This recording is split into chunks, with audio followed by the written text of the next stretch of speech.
podcast vous est présenté par Audible.fr. Vous aimez les podcasts ? Vous allez adorer les livres audio. Téléchargez-les et écoutez-les sur votre smartphone. Avec l'offre d'essai, le premier livre audio est offert sur audible.fr/slate.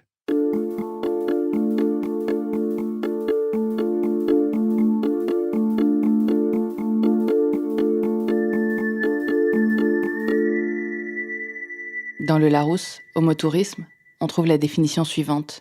Action de voyager, de visiter un site pour son plaisir. Homo-voyage, action de voyager, de se rendre ou d'être transporté en un autre lieu. La nuance est infime.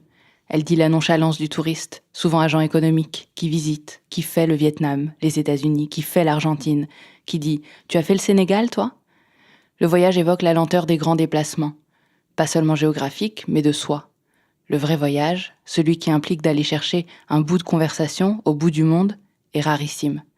Il est extraordinaire et perturbateur, voire subversif, voire destructeur, pour mieux accoucher d'un nouveau moi, ou pour un temps faire de vous un autre. Le vrai voyage est dangereux, parce qu'il charrie de mécanismes de domination, du rapport à l'autre, à l'étranger, parce qu'il remue, en nous mettant face à l'évidence des relations de pouvoir. Et c'est l'un de ces vrais voyages qu'a fait Gabriel, au micro de Lola Costantini et Caroline Gillet.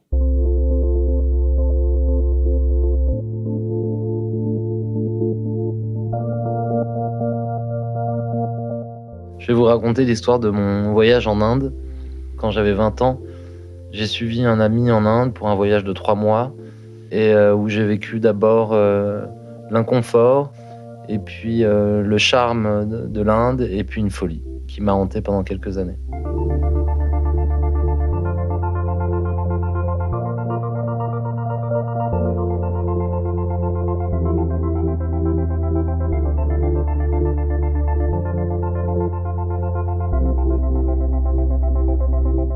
Alors, le lycée et le collège, ça a été un peu tumultueux, donc j'ai dû faire un établissement en moyenne par an. J'ai pas trouvé ma place et donc on m'a changé tous les ans parce que je voulais plus retourner à l'école. Le dernier lycée que j'ai fait s'appelle le lycée des Petits Champs. J'ai fait la rencontre là-bas d'un type qui s'appelle Paul Van Hersel, avec qui on a développé une relation assez fusionnelle. Et donc on a passé un an ou deux à Paris à écumer tous les cafés, à refaire le monde et tout. Et puis lui, il a eu son bac.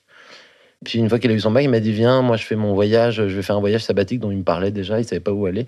Puis à un moment, il a décidé d'aller en Inde, donc il m'a dit viens, on part en Inde tous les deux. Et moi je lui ai dit ok, parce que je l'ai suivi, j'avais aucun projet clair, je savais pas du tout quoi faire, je travaillais dans des chantiers pour me faire un peu des sous, mais j'habitais encore chez ma mère, j'étais, on peut le dire, désœuvré. C'était en 2001, ben, j'avais 20 ans pile.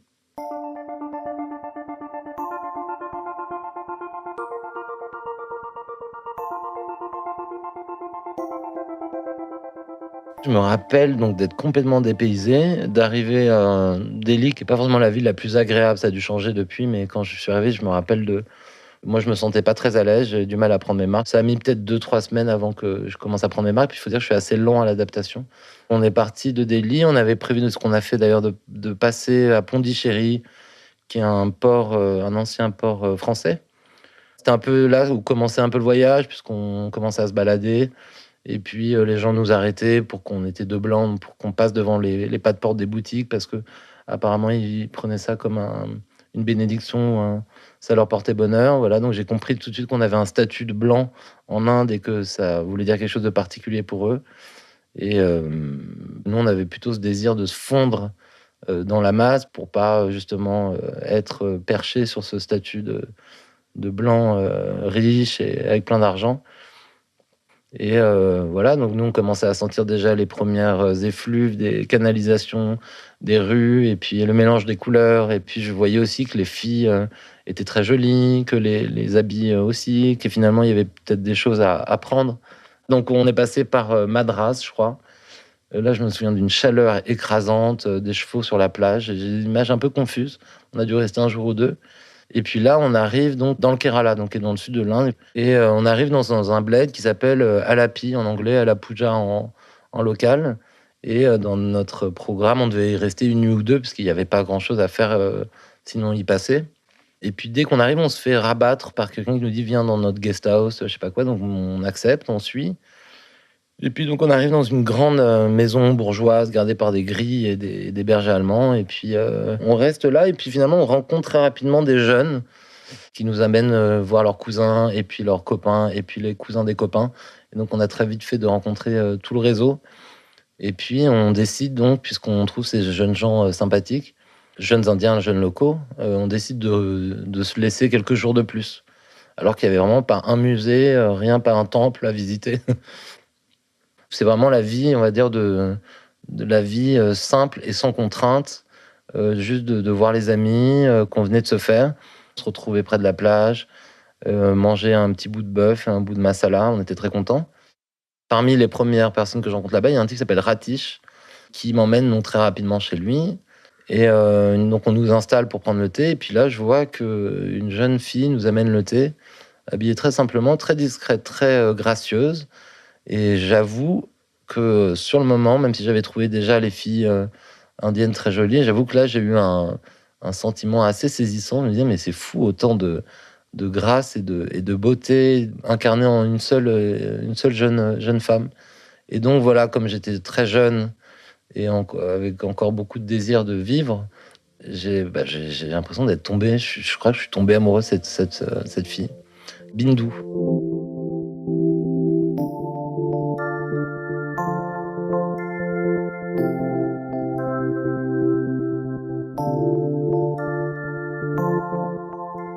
Je m'en veux un peu d'avoir été touché dans ce sens-là, mais ce que j'ai remarqué au début, c'était vraiment cette discrétion et le fait qu'elle nous amène donc le thé, des assiettes à manger, et cetera, avec un grand effacement et à la fois, pour moi, elle était très présente puisque j'étais absorbé par sa grâce et sa beauté, mais c'est vrai que ce côté un peu old school de la femme qui vient de ça m'a touché, je crois, je l'avoue. C'est une fille très timide, en fait, de nature et donc au début, non, on n'échangeait pas, plus que ça, elle parlait anglais, elle poursuivait des études d'histoire. Elle voulait devenir prof d'histoire, elle donnait déjà des cours, je crois, à l'école, du coin. Donc au début, c'était juste une fille comme ça que je voyais un jour sur 2 et puis très rapidement, ça m'a donné envie de me plonger dans la culture locale. Donc j'ai voulu apprendre le malayalam, qui est la langue du Kerala, qui est une des langues les plus rapidement parlées, du monde et qui, j'ai trouvé comme professeur donc cette jeune Bintou qui a bien voulu accepter de me donner chaque jour une leçon particulière de malayalam. Donc au début, c'était un peu dur, mais j'avais surtout l'occasion de me rapprocher de cette fille. Bon, alors on n'était pas non plus isolés dans une pièce, puisque là-bas, il faut bien comprendre la culture. Avec le mariage qui est la clé de voûte de la société, et bien sûr, avant le mariage, on ne fait rien. Et pour ne pas prendre le risque de faire quoi que ce soit, on n'isolera jamais une fille avec un inconnu, un homme en tout cas. Et donc toujours les portes ouvertes, que tout le monde puisse vérifier que tout se passe bien. On prenait ses cours de malayalam et j'ai commencé à bien apprendre. Donc les gens, autour de moi pensaient parce que là-bas, quand on parle 4 mots, on parle couramment. Ils reçoivent l'intention comme un truc très positif et donc rapidement, ça m'a en plus permis de créer des liens un peu plus tenaces ou plus marrants avec les gens.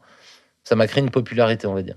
Voilà et c'est là où d'ailleurs le rapport à mon pote s'est un peu changé puisque lui, qui avait eu passé tout le voyage un peu devant, un peu à initier les choses, là, j'avais repris le contrôle, on va dire, sur une zone de mon voyage. J'ai arrêté de subir ce voyage, je commençais à le vivre, entièrement et donc moi, plus je m'enferrais dans cette relation un peu fantasmagorique avec cette fille, plus lui exprimait son souhait de partir. Donc c'est ce qui est arrivé, donc il a fini par partir et moi, j'ai fini par, vraiment tomber amoureux de cette fille. D'une manière, oui, quand même assez régulière, j'allais voir Bintou dans la maison, familiale et je prenais donc ce cours de malayalam avec elle, dans des petits cahiers pour enfants, je m'en rappelle et alors je sais pas comment décrire la manière dont j'ai d'abord ressenti, mon attraction pour elle, puis la manière dont à un moment j'ai décidé de l'exprimer et de peut-être essayer d'avoir mes chances de la séduire. J'avais bien compris en fait que, les choses étaient impossibles puisque, voilà, j'avais 20 ans, qu'on ne peut pas espérer flirter avec une fille, sans se marier avec elle, donc c'était pas forcément le programme que j'avais prévu pour moi. Mais c'est vrai qu'en même temps, l'émotion que je ressentais à chaque fois que je la voyais, qu'à chaque fois que je la voyais pas, grossissait, à vue d'œil. Donc je me disais: «Mais où est-ce que ça va m'emmener?» Et je me laissais complètement glisser et je me laissais complètement aller à ce sentiment. C'est-à-dire que j'ai pas du tout, mis en avant la raison pour essayer de me dire: «Fais attention, c'est pas où est-ce que tu vas?» Enfin, j'ai pas essayé vraiment de me projeter Ma journée type, c'était de se lever aux aurores, puisque là-bas, on se lève avec le soleil, et puis de partir en scout, sans casque, donc un sentiment de liberté totale et ultime et absolue. D'être libre, entièrement libre, de faire uniquement ce qu'on veut, bon, avec les moyens du bord, parce qu'il n'y a pas non plus 36 000 choses à faire, mais ça veut juste dire des plaisirs simples, comme d'aller voir les gens qu'on commence à apprécier, d'aller de se retrouver dans ce restaurant qu'on aime tant, aller voir un tel. Voilà, c'est vraiment la vie très simple et sans contrainte. Je commençais un peu à me fondre pour le coup. Je commençais à prendre la mimique de la tête pour dire OK, voilà, qui deux lignes de gauche à droite. Je commençais à bronzer. Alors, j'ai pas poussé jusqu'à m'habiller à l'indienne, mais il y a eu 2-3 fois où je me suis retrouvé en effet en kurta et on se demandait si j'étais indien. Oui, j'ai eu 2-3 remarques de touristes qui quand même voyaient qu'il y avait j'étais pas un indien comme les autres. Ils me disaient: «Mais est-ce que tu es d'ici? On dirait que tu es indien sans l'être» et cetera. Je fais: «Bah, voilà, tu as tout compris à ma situation». Je pense que j'étais pas préparé à tant de bonheur d'un coup. Je pense que ça a créé une zone de bonheur intense qui a fini peut-être par, me monter un peu au cerveau et par me faire croire que tout était possible. Je me rappelle que, je dessinais pas mal à cette époque-là, donc je dessinais des portraits surtout de gens, donc ça avait pas mal de succès puisqu'il y avait parfois des files d'attente qui se créaient et je me rappelle donc lui avoir proposé, en sachant que ça allait être un moment très particulier, lui avoir proposé de lui, brosser son portrait. Et donc ça a été 2-3 heures où j'étais donc sur le porche de sa maison, où je l'ai dessiné, où je l'avais en face de moi. C'était un prétexte merveilleux pour moi pour la dévisager, la dévorer du regard. Et ça a été 2-3 heures assez longues où je me suis appliqué. C'était un de mes meilleurs portraits. Je me rappelle, c'était assez intense, donc moi je la regardais, je me rappelle que j'essayais de faire traduire dans mes yeux une forme je pense qu'elle devait voir beaucoup de détresse, mais pour moi, c'est beaucoup d'amour que je voulais lui montrer, voilà, lui montrer qu'elle me plaisait vraiment et qu'elle le comprenne, vraiment. Et donc je profitais de l'avoir en face de moi et j'ai fait ce portrait qui pour moi, ça a été un moment assez clé, on va dire, où vraiment je lui disais dans mes yeux, voilà, il se passe quelque chose. Il se passe, je pense, quelque chose entre nous. Enfin, en tout cas pour moi, et j'espère que ça sera bientôt entre nous. Et donc très rapidement, il y a quand même ce moment où je lui dis: «Écoute, je vais peut-être partir bientôt parce que j'ai quand même un voyage à poursuivre. Donc je te donne mon adresse». Et en fait, je lui avais écrit mon adresse sur un bout de papier, mais de l'autre côté, je lui avais écrit un mot en disant: «Écoute, voilà, Bindou», en anglais. Je lui ai dit: «Écoute, Bindou, j'ai des sentiments pour toi». Je sais plus exactement ce que j'avais écrit, mais voilà, je lui disais ça. «Qu'est-ce qu'on fait? C'est sérieux, quoi». Et là, donc, elle a vu l'adresse et puis après, elle a compris qu'il y avait ce mot derrière. Et comme il y avait des gens autour, je me rappelle elle a froissé d'une manière très nerveuse. Elle a eu peur d'être vue et donc elle a froissé ce truc dans sa main. Et c'est là où j'ai compris qu'il se passait aussi quelque chose pour elle. J'ai compris, en tout cas à ce moment-là, que peut-être qu'elle n'était pas complètement insensible à mes charmes. Et en fait, quand même, à partir de là, on a commencé à échanger sur nos sentiments. Donc, je lui ai dit, puisque je lui avais écrit, donc on a pu en parler librement, enfin librement, en faisant bien attention que personne nous entende ou nous voit. Mais elle me disait, écoute, c'est compliqué. Elle me disait, c'est très compliqué, on peut rien faire. On est bloqué, t'es blanc. Ici, enfin, il y avait rien de possible finalement. Moi, à ce moment-là, il faut bien voir que je pense que l'amour, il y a toujours un moment où on tombe amoureux sur une forme de décollement de la réalité. Et donc, à ce moment-là, je me rendais compte de rien de raisonnable et tout ce qu'il fallait vivre, c'était cet amour. Donc, c'est arrivé petit à petit, mais j'avais qu'une priorité en tête, c'est de lui faire savoir mes sentiments et voir ce qui pouvait en découler d'une certaine manière. C'est-à-dire, je voulais vivre ce truc avec elle, en fait. Je savais pas comment, je m'étais pas du tout projeté. Et ça a été là, je pense, déterminant pour la suite. Mais j'étais comme un enfant qui voulait absolument vivre cette chose-là, en fait. J'avais pas de projet, sinon de tomber complètement amoureux de cette fille, voilà. C'est dur à traduire, tout ce qui a pu, s'ajouter, les moments qui ont pu s'ajouter les uns aux autres pour arriver à ce point-là. Je me rappelle elle vient d'une famille très pieuse, donc chrétienne, où ils prient, il y a l'heure de la prière chaque soir vers 6-7 heures, où ils se mettent en rond et ils prient, en famille. Elle avait comme destinataire de ses prières l'ange Gabriel. Et donc ça, c'était un hasard pur parce que je m'appelle Gabriel. Donc à partir du moment où elle a compris que j'avais des sentiments pour elle et que j'étais pas que de passage, un touriste de passage, elle m'a dit qu'elle avait pris ça un peu comme un signe du ciel, que tout d'un coup le destinateur de ses prières vienne la voir sous forme de touriste français et qui se met à avoir des sentiments pour elle, ça a dû la toucher d'une certaine manière.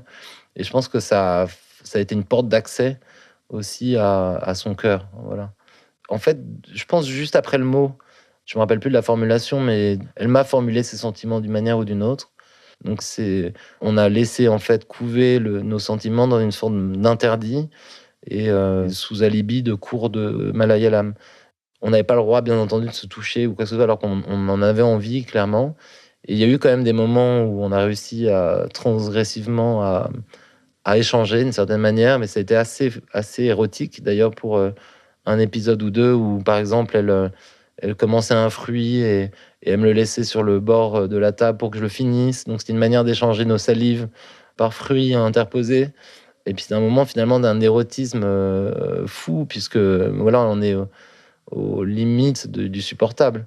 Et puis, il y a eu quelques fois où, en effet, on se touchait la main, mais ça a été vraiment très, très peu de fois où je me rappelle qu'elle m'ait touché la main avec le bout de son petit doigt. Ça a été 2 secondes de caresse où sa peau était contre la mienne, où tout d'un coup, on avait accès à un tout petit bout d'échange et de tendresse, mais qui, avec toute l'attente et de la tension qu'il y avait pu avoir avant, paraissait vraiment très intense. Et donc ça a été ça, ça a été des moments très simples et interdits d'échange. Et je pense que ça a participé au fait à la pression et à la demande de résolution de cette tension qui s'installait. Et moi, la manière dont je le vivais, c'est j'en peux plus d'amour pour elle. Elle est trop belle, elle est trop. Il faut absolument qu'on vive cet amour le plus rapidement possible et d'une manière la moins réfléchie possible, si c'est possible. Voilà.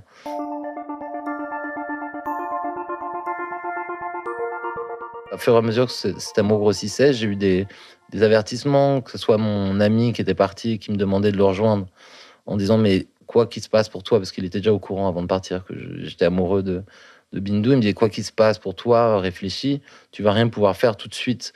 Et si tu as quelque chose à vivre, ça résistera forcément à un retour en France où tu réfléchis la tête froide et où tu reviens pour réaliser un projet si tu dois vraiment vivre cette chose-là. Mais prends le temps, ne fais pas les choses. Ne décide rien dans la précipitation. Et moi, c'était pas du tout mon plan. D'ailleurs, quand j'ai relu mon échange de mails depuis avec lui, j'étais presque conscient que cette histoire, d'une certaine manière, allait droit dans le mur. En fait, dans mon esprit, il fallait que je vive cette chose-là où que ça me mène, en fait. Et j'ai eu cette petite formulation où je lui disais, cette histoire, c'est qu'elle finisse dans un mur, en sang ou en prison, je sais plus, un truc très mélodramatique, je le vivrais quand même. Voilà, donc c'était plus fort que moi. Je pense que j'ai été d'une certaine manière possédé par quelque chose qui avait pris le contrôle de mon système et j'avais plus d'autre choix que de réaliser ce projet. Le fait de ne pas pouvoir assouvir une pulsion physique aussitôt, je pense que ça a dû nourrir cet amour fou. C'est-à-dire ça a dû le donner vraiment de la vapeur à la locomotive, de se dire que je peux pas la toucher, que je peux pas assouvir ces pulsions. Forcément, a dû gonfler le côté romantique de la chose et la conviction que cette femme était la femme de ma vie. Je me disais vraiment, ça va être la mère de mes enfants et ça va être ma femme. Et c'est celle-là, c'est sûr.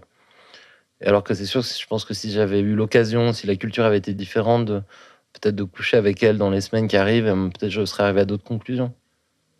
C'est très cliché d'une certaine manière, donc je me suis pas formulé ça. Je voulais rien, de toute façon, je voulais pas m'attarder sur quoi que ce soit qui puisse raisonner, réfréner mes ardeurs. Donc j'étais vraiment lancé comme un train fou dans cette histoire.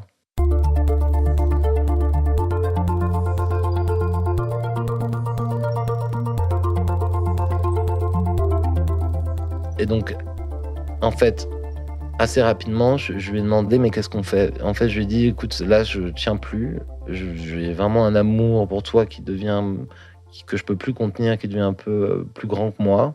Il faut qu'on fasse quelque chose». En fait, je lui ai dit: «Est-ce qu'il faut que j'aille voir ton père pour lui demander ta main?» Donc elle m'a répondu: «Mais mon père ne voudra jamais». Et je lui ai dit: «Bah, alors peut-être que je vais demander à ta mère». Et là, elle m'a répondu: «Mais tu as rien compris à ma culture, Gabriel». Et je lui ai dit: «Bon, bah, alors qu'est-ce qu'on va faire?» Et là, elle a cette idée de génie. Elle me dit: On peut fuir, on peut s'échapper». Et c'est vrai que quand j'ai reçu cette idée, je me suis dit: «Mais ça a l'air complètement fou, mais c'est la seule solution, en fait». Elle a raison, parce que si ses parents veulent pas, tout ce qui va se passer, c'est que je vais juste partir sans avoir vécu cet amour qui me paraît fou. Moi, j'avais l'impression d'attendre l'amour depuis mes 3 ans. Moi, je me sentais prêt à tomber amoureux. Et là, enfin, moi, même si j'ai eu quand même quelques histoires avant, mais il y avait quelque chose d'assez fou. Bon, et donc, c'est vrai que dans le récit, on a l'impression qu'il manque un wagon et mais c'est dur à décrire cet état. C'est un état émotionnel. Donc, ça a été des jours et des jours où je la côtoyais, où je la regardais, où je la trouvais belle et où, en effet, c'est vrai qu'à nos âges, on peut se dire, même à l'âge de l'époque, mais on peut se dire, mais quel est le programme, en fait? C'est quoi le plan?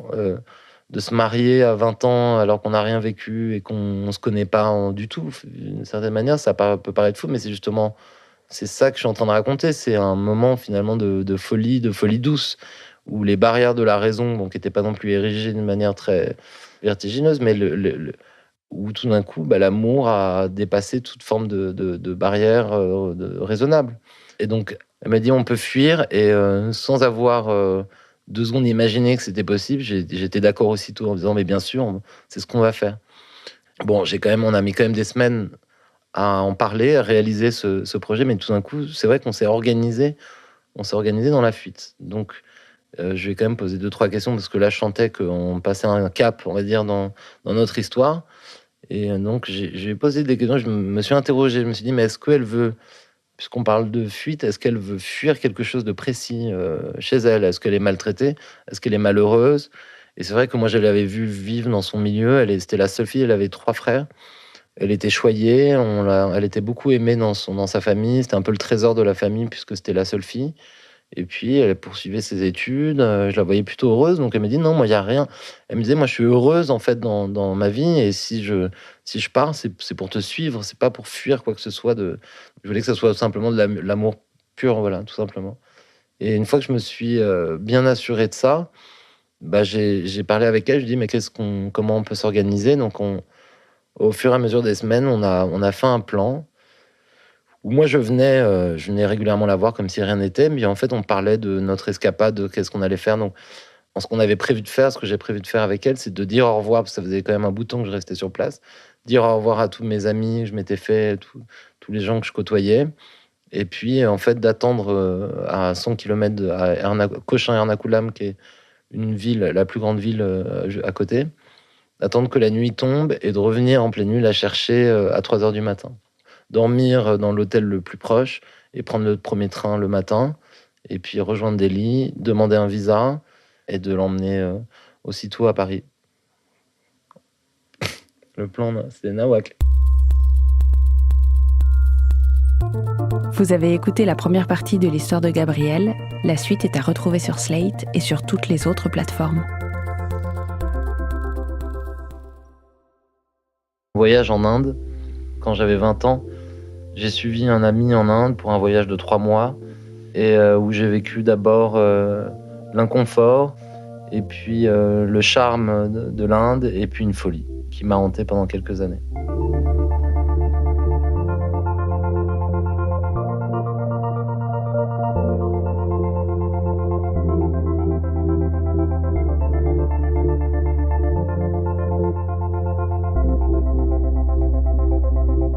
Alors, le lycée et le collège, ça a été un peu tumultueux, donc j'ai dû faire un établissement en moyenne par an. J'ai pas trouvé ma place, et donc on m'a changé tous les ans parce que je voulais plus retourner à l'école.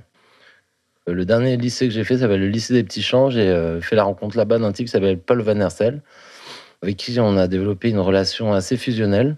Et donc on a passé un an ou 2 à Paris à écumer tous les cafés, à refaire le monde et tout. Et puis lui, il a eu son bac.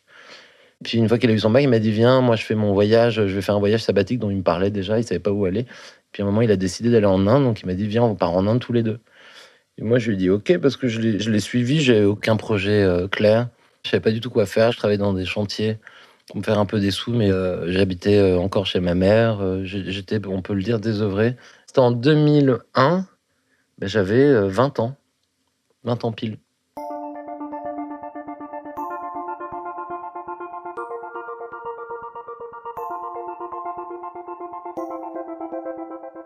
Je me rappelle donc d'être complètement dépaysé, d'arriver à Delhi, qui n'est pas forcément la ville la plus agréable, ça a dû changer depuis, mais quand je suis arrivé, je me rappelle Moi, je me sentais pas très à l'aise, j'avais du mal à prendre mes marques. Ça a mis peut-être 2-3 semaines avant que je commence à prendre mes marques. Puis il faut dire que je suis assez lent à l'adaptation.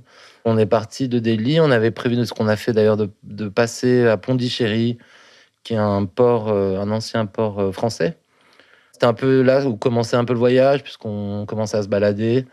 Et puis les gens nous arrêtaient pour qu'on était deux blancs, pour qu'on passe devant les pas de porte des boutiques, parce que apparemment ils prenaient ça comme une bénédiction, ça leur portait bonheur. Voilà, donc j'ai compris tout de suite qu'on avait un statut de blanc en Inde et que ça voulait dire quelque chose de particulier pour eux. Et nous, on avait plutôt ce désir de se fondre dans la masse pour pas justement être perché sur ce statut de blanc riche et avec plein d'argent. Et voilà, donc nous, on commençait à sentir déjà les premières effluves des canalisations, des rues, et puis le mélange des couleurs. Et puis je voyais aussi que les filles étaient très jolies, que les habits aussi, que finalement, il y avait peut-être des choses à apprendre. Donc on est passé par Madras, je crois. Là, je me souviens d'une chaleur écrasante, des chevaux sur la plage. J'ai des images un peu confuses. On a dû rester un jour ou deux. Et puis là, on arrive donc dans le Kerala. La nuance est infime. Elle dit la nonchalance du touriste, souvent agent économique, qui visite, qui fait le Vietnam, les États-Unis, qui fait l'Argentine, qui dit « Tu as fait le Sénégal, toi ?» Le voyage évoque la lenteur des grands déplacements, pas seulement géographiques, mais de soi. Le vrai voyage, celui qui implique d'aller chercher un bout de conversation au bout du monde, est rarissime. Il est extraordinaire et perturbateur, voire subversif, voire destructeur, pour mieux accoucher d'un nouveau moi, ou pour un temps faire de vous un autre. Le vrai voyage est dangereux, parce qu'il charrie de mécanismes de domination, du rapport à l'autre, à l'étranger, parce qu'il remue, en nous mettant face à l'évidence des relations de pouvoir. Et c'est l'un de ces vrais voyages qu'a fait Gabriel, au micro de Lola Costantini et Caroline Gillet.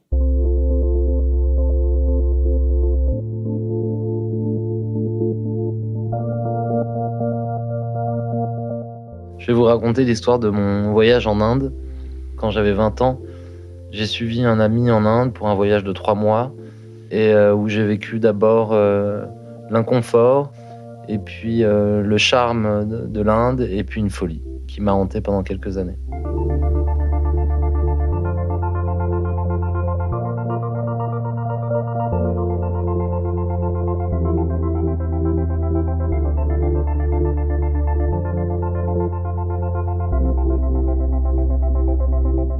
Alors, le lycée et le collège, ça a été un peu tumultueux, donc j'ai dû faire un établissement en moyenne par an. J'ai pas trouvé ma place et donc on m'a changé tous les ans parce que je voulais plus retourner à l'école. Le dernier lycée que j'ai fait s'appelle le lycée des Petits Champs. J'ai fait la rencontre là-bas d'un type qui s'appelle Paul Van Hersel, avec qui on a développé une relation assez fusionnelle. Et donc on a passé un an ou deux à Paris à écumer tous les cafés, à refaire le monde et tout. Et puis lui, il a eu son bac. Puis une fois qu'il a eu son bac, il m'a dit viens, moi je fais mon voyage, je vais faire un voyage sabbatique dont il me parlait déjà, il savait pas où aller. Puis à un moment, il a décidé d'aller en Inde, donc il m'a dit viens, on part en Inde tous les deux. Et moi je lui ai dit ok, parce que je l'ai suivi, j'avais aucun projet clair, je savais pas du tout quoi faire, je travaillais dans des chantiers pour me faire un peu des sous, mais j'habitais encore chez ma mère, j'étais, on peut le dire, désœuvré. C'était en 2001, ben, j'avais 20 ans, 20 ans pile.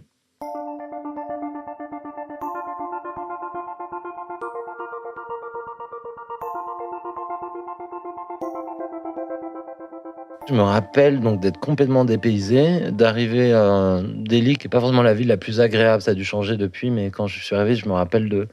Moi, je me sentais pas très à l'aise, j'avais du mal à prendre mes marques. Ça a mis peut-être 2-3 semaines avant que je commence à prendre mes marques, puis il faut dire que je suis assez lent à l'adaptation. On est parti de Delhi, on avait prévu ce qu'on a fait d'ailleurs de passer à Pondichéry, qui est un port, un ancien port français. C'était un peu là où commençait un peu le voyage, et tous les ans, parce que je voulais plus retourner à l'école. Le dernier lycée que j'ai fait s'appelle le lycée des Petits Champs. J'ai fait la rencontre là-bas d'un type qui s'appelle Paul Van Hersel, avec qui on a développé une relation assez fusionnelle. Et donc on a passé un an ou deux à Paris à écumer tous les cafés, à refaire le monde et tout. Et puis lui, il a eu son bac.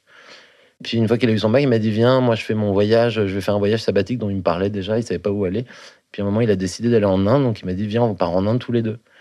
Et moi je lui ai dit ok, parce que je l'ai suivi, j'avais aucun projet clair. Je savais pas du tout quoi faire. Je travaillais dans des chantiers pour me faire un peu des sous, mais j'habitais encore chez ma mère. J'étais, on peut le dire, désœuvré. C'était en 2001. Ben, j'avais 20 ans. 20 ans pile.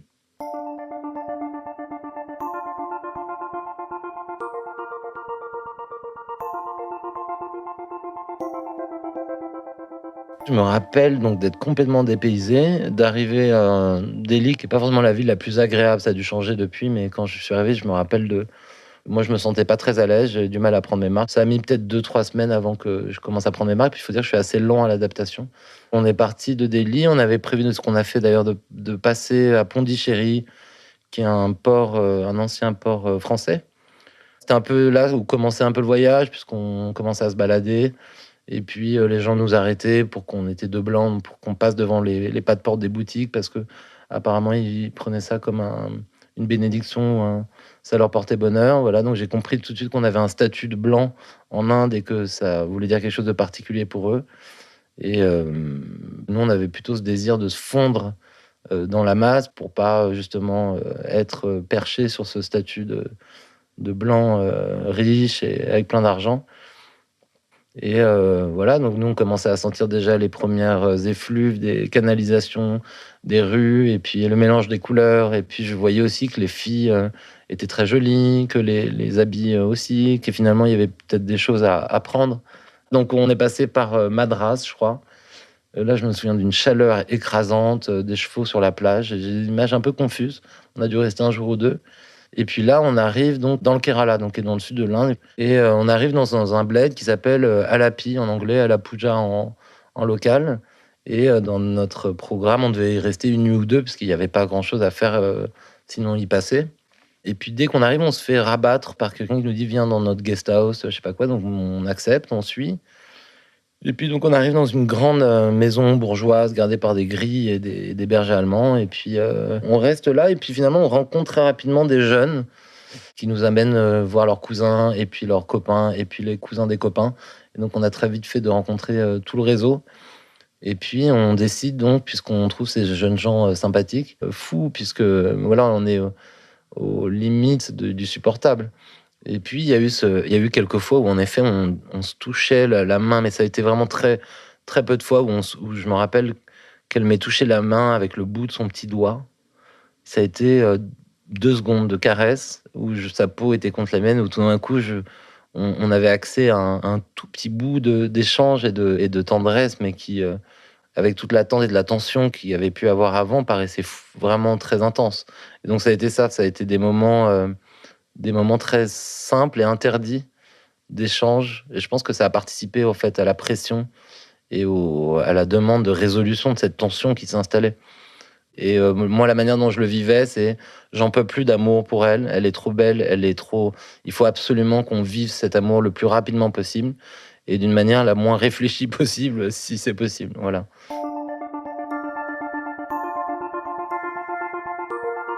Au fur et à mesure que cet amour grossissait, j'ai eu des avertissements, que ce soit mon ami qui était parti, qui me demandait de le rejoindre en disant: «Mais quoi qu'il se passe pour toi», parce qu'il était déjà au courant avant de partir que j'étais amoureux de Bintou. Il me disait: «Quoi qu'il se passe pour toi, réfléchis, tu vas rien pouvoir faire tout de suite et si tu as quelque chose à vivre, ça résistera forcément à un retour en France où tu réfléchis la tête froide et où tu reviens pour, réaliser un projet si tu dois vraiment vivre cette chose-là. Mais prends le temps, ne fais pas les choses, ne décide de rien dans la précipitation» et moi, c'était pas du tout mon plan. D'ailleurs, quand j'ai relu mon échange de mails, depuis avec lui, j'étais presque conscient que cette histoire, d'une certaine manière, allait, droit dans le mur. En fait, dans mon esprit, il fallait que je vive cette chose-là, où que ça me mène, en fait et j'ai eu cette petite formulation où je lui disais: «Cette histoire, c'est qu'elle finisse, dans un mur, en sang ou en prison», je sais plus, un truc très mélodramatique, je le vivrais quand même. Voilà, donc c'était plus fort que moi. Je pense que j'ai été d'une certaine manière possédé par quelque chose qui avait pris le contrôle de mon système et j'avais plus d'autre choix que de réaliser ce projet. Le fait de pas pouvoir assouvir une pulsion, physique, aussitôt, je pense que ça a dû nourrir cet amour fou. C'est-à-dire ça a dû le donner vraiment de la vapeur à la locomotive. De se dire que je peux pas la toucher, que je peux pas assouvir ces pulsions, forcément, a dû gonfler le côté romantique de la chose et la conviction que cette femme était, la femme de ma vie. Je me disais vraiment: «Ça va être la mère de mes enfants et ça va être ma femme et c'est celle-là, c'est sûr». Et alors que c'est sûr, je pense que si j'avais eu l'occasion, si la culture avait été différente, peut-être de coucher avec elle dans les semaines qui arrivent, peut-être je serais arrivé à d'autres conclusions. C'est très cliché d'une certaine manière, donc je me suis pas formulé ça. Je voulais rien, de toute façon, je voulais pas m'attarder sur quoi que ce soit qui puisse raisonner et réfréner mes ardeurs. On entend qu'on peut pas espérer flirter avec une fille sans se marier avec elle, donc c'était pas forcément le programme que j'avais prévu pour moi. Mais c'est vrai qu'en même temps, l'émotion que je ressentais à chaque fois que je la voyais, qu'à chaque fois que je la voyais pas, grossissait à vue d'œil. Donc je me disais, mais où est-ce que ça va m'emmener? Et je me laissais complètement glisser et je me laissais complètement aller à ce sentiment. C'est-à-dire que j'ai pas du tout mis en avant la raison pour essayer de me dire, fais attention, c'est pas où est-ce que tu vas. Enfin, j'ai pas essayé vraiment de me projeter. Ma journée type, c'était de se lever aux aurores, puisque là-bas on se lève avec le soleil, et puis de partir en scout sans casque, donc un sentiment de liberté totale et ultime et absolue. D'être libre, entièrement libre, de faire uniquement ce qu'on veut, bon, avec les moyens du bord, parce qu'il n'y a pas non plus 36 000 choses à faire, mais ça veut juste dire des plaisirs simples, comme d'aller voir les gens qu'on commence à apprécier, d'aller de se retrouver dans ce restaurant qu'on aime tant, aller voir un tel, voilà, c'est vraiment la vie très simple et sans contrainte. Je commençais un peu à me fondre pour le coup. Je commençais à prendre la mimique de la tête pour dire OK, voilà, qui deux lignes de gauche à droite. Je commençais à bronzer. Alors, j'ai pas poussé jusqu'à m'habiller à l'indienne, mais il y a eu 2-3 fois où je me suis retrouvé en effet en kurta et on se demandait si j'étais indien. Oui, j'ai eu 2-3 remarques de touristes qui quand même voyaient qu'il y avait j'étais pas un indien comme les autres. Ils me disaient: «Mais est-ce que tu es d'ici? On dirait que tu es indien sans l'être» et cetera. Je fais: «Bah, voilà, tu as tout compris à ma situation».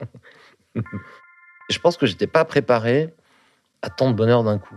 Je pense que ça a créé une zone de bonheur intense qui a fini peut-être par me monter un peu au cerveau et par me faire croire que tout était possible. Je me rappelle que je dessinais pas mal à cette époque-là, donc je dessinais des portraits surtout de gens, donc ça avait pas mal de succès puisqu'il y avait parfois des files d'attente qui se créaient. Et je me rappelle donc lui avoir proposé, en sachant que ça allait être un moment très particulier, lui avoir proposé de lui brosser son portrait. Et donc ça a été 2-3 heures où j'étais donc sur le porche de sa maison, où je l'ai dessiné, où je l'avais en face de moi. C'était un prétexte merveilleux pour moi pour la dévisager, la dévorer du regard. Et ça a été 2-3 heures assez longues où je me suis appliqué. C'était un de mes meilleurs portraits. Je me rappelle, c'était assez intense. Donc moi, je la regardais. Je me rappelle que j'essayais de faire traduire dans mes yeux une forme je pense qu'elle devait voir beaucoup de détresse, mais pour moi, c'est beaucoup d'amour que je voulais lui montrer. Voilà, lui montrer qu'elle me plaisait vraiment et qu'elle le comprenne vraiment. Et donc, je profitais de l'avoir en face de moi et j'ai fait ce portrait qui, pour moi, ça a été un moment assez clé, on va dire, où vraiment je lui disais dans mes yeux, voilà, il se passe quelque chose. Il se passe, je pense, quelque chose entre nous. Enfin, en tout cas pour moi. Et j'espère que ça sera bientôt entre nous. Et donc très rapidement, il y a quand même ce moment où je lui dis: «Écoute, je vais peut-être partir bientôt parce que j'ai quand même un voyage à poursuivre».